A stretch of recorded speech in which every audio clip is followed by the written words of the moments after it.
एक बॉक्स बिस्तर एक फर्नीचर बिस्तर है जो एक अलमारी की तरह दिखता है, आधा खुला या नहीं। यह फॉर्म पश्चिमी यूरोपीय लेट मेडिवल में उत्पन्न होता है। ठीक है, अगली बार जब आप यह शिकायत करने का मन करें कि आपका बिस्तर पर्याप्त आरामदायक नहीं है और कमरा बहुत छोटा है, तो जरा उन लोगों के बारे में सोचें जिन्हें 19वीं सदी की शुरुआत तक बक्सों में सोना पड़ता। यह यूरोप में एक सामान्य बात थी और यह सिर्फ यहाँ गरीब लोगों के जीने का तरीका नहीं था, यहाँ तक कि धनी नोबल लोग को भी इस असामान्य नींद की स्थिति का सहारा लेना पड़ा। पहले घर तब एक या दो कमरों के साथ बहुत छोटे हुआ करते थे। बड़ा कमरा एक शयन कक्ष और एक रहने का कमरा दोनों के रूप में काम करता था। घर में रहने वाले या आने जाने वाले सभी लोग वही सो जाते थे। बड़े घरों और महलों में भी नौकर अक्सर अपने मालिकों के साथ कमरे साझा करते थे, इसीलिए लोग किसी भी तरह की निजात पाकर खुश थे। जब संभव हो तो बिस्तर के चारों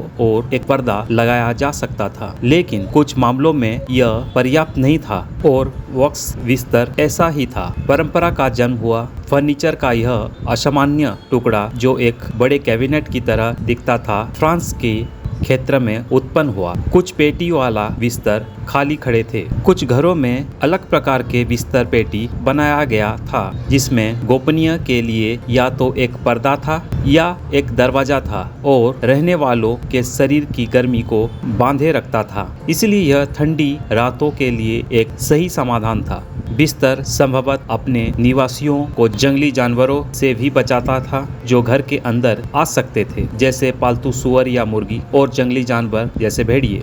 कई नक्काशीदार विवरणों के साथ बक्स को सजाने के लिए यह लोकप्रिय था। कई बक्स बेड में डिब्बे होते थे जो उन्हें अलमारी या ड्रेसर के रूप में दुगना करने की अनुमति देते थे। उनके पास अक्सर एक बाहरी मचान था जिसे लोग दिन के दौरान उपयोग कर सकते थे। कुछ स्थानों पर एक से अधिक स्लीपर के लिए डबल डेकर विकल्प भी था। जबकि मालिक दिन में काम पर बाहर था, बक्स बेड में दरवाजे को ठीक करने के लिए बोल्ट थे या अंदर कीमती सामान रखने के लिए ताले लगे थे। किसी समय बॉक्स बेड इतने फैशनेबल हो गए थे कि लोग उन्हें प्राप्त कर लेते थे, भले ही उनके पास घर में पर्याप्त जगह और एकांत हो।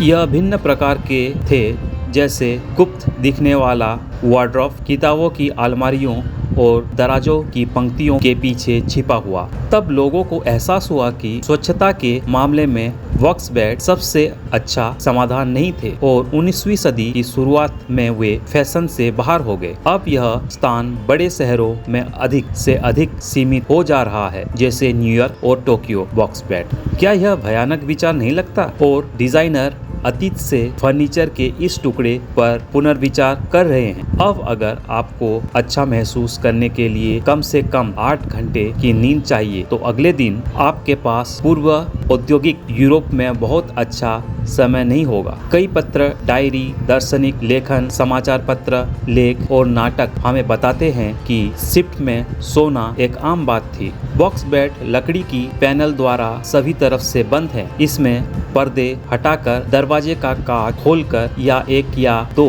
स्लाइड पर दरवाजे खिसकाकर प्रवेश किया जा सकता है। गंदगी के फर्श के कारण नमी को रोकने के लिए बिस्तर को छोटे पैरों पर रखा जाता है। कुछ बंद बिस्तरों को एक के ऊपर एक डबल डेकर 2 मंजिला व्यवस्था में बनाया गया था। ऐसे में युवा ऊपर सोते थे। बंद बेड 160 सेंटीमीटर से 170 सेंटीमीटर लंबाई के थे, जो उस क्षेत्र के लोगों के लिए काफी लंबे थे जो काफी छोटे थे।